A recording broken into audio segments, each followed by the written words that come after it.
This is Rock, WW1X from Remote Ham Radio, and today we're going to demo an exciting new feature in the Remote Ham Radio console. That's right, we're operating FT8 with no software, no setup required at all. So we're already connected to the eSport stacks. In order to operate FT8, all you need to do is select the new FT8 mode from the mode dropdown. Okay, now a lot of things just happened. We have automatically tuned you to the FT8 call-in frequency for the band that you're on, in this case 14074. Zoomed in the pan adapter. You've got your transmit and receive frequencies for FT8 here. You can set those with right click and left click. And of course, right here in the middle, you've got this brand new panel just for operating FT8. Now, before we continue, things you'll notice. We didn't have to install WSGTX. We didn't have to set up SmartCat or SmartDAX. We don't have to worry about the time sync on our computer. We don't have to worry about virtual audio cables or overdriving any TX or RX signals. Everything here is done 100% digitally, remotely. All you need is your browser and a mouse. Before we get started, one thing we can also do is set the waterfall speed to medium. Now what this does is it keeps the pan adapter really quick, but it slows down the waterfall so we can see multiple decodes here on the screen at once. So we're already getting some decodes here on the left. I'm going to see if I can work someone. So I'm going to filter the decodes by CQs only. Clear this out so I get a clean slate. I saw a decode here from LA3YNA. Double-clicked, and now during the next sequence, I've automatically generated the next message. I'm calling them with my grid square. It's automatically filled out my report to them, SNR of -8. And we'll see if they come back here.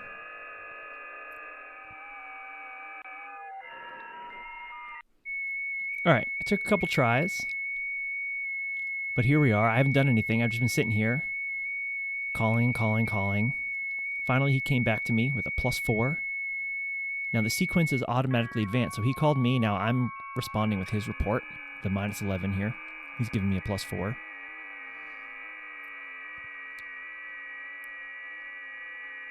Here, the yellow indicates me transmitting. Red is people who are calling me. All right, now he sent me a 7.3. It's automatically prompted me to log the queue, and I've logged it. The other cool thing about logging in the console here is that all the location data is already taken care of, so the console knows everything about the station that you're operating from. The grid, the county, the state, the country, and so on and so forth. So you don't have to worry about setting up WSGT with that information. It's all done automatically for you. And that's all there is to operating. There's a few more things around the console here. There's this Find TX Gap button. Now what this does is it analyzes the last sequence and tries to find the largest gap in between decodes, and then automatically sets your transmit frequency there. So this is a really easy way to find a gap without having to search around in the pan adapter here. You just click Find TX Gap, and within the passband here, it's going to determine where it thinks the best spot for finding a spot in the frequency is, based off of the decodes. You can also just manually set your transmit and receive frequencies in here. And there's a handful of options here. So, auto sequence, you probably want this on all of the time. This automatically generates and advances the QSO through all the sequences, so you can complete it just by clicking on a call sign. Auto reply. Now this is when you're calling CQ and you want it to automatically pick someone out who's calling you back and start the QSO with them. Now, if there are multiple people calling you, one of them is just chosen at random and it calls them back and starts a sequence. Auto simplex. We turn this off by default because a lot of times you want to hold your transmit frequency, but if you're clicking on decode and you want to match them exactly, you want to transmit where they're transmitting, you can turn on auto simplex here. And then when you double click on a decode, you'll automatically be transmitting on the same frequency that they are. And prompt to log, we also keep this on by default. When they send you a 7.3, if all the log details are there, all you have to do is click a button, it'll log it. If you don't want to do that, if you want to manually do it, then you can do that as well. that's it.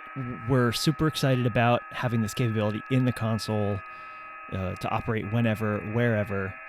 You don't need to install anything. You just connect up and run guys, work guys, get some new DX, complete your DXCC on whatever new band you need. It's all here in the console. Now, everything is subject to change here. This is all brand new, and we're really looking forward to your feedback on this. So thanks a lot. This has been Rock, WW1X.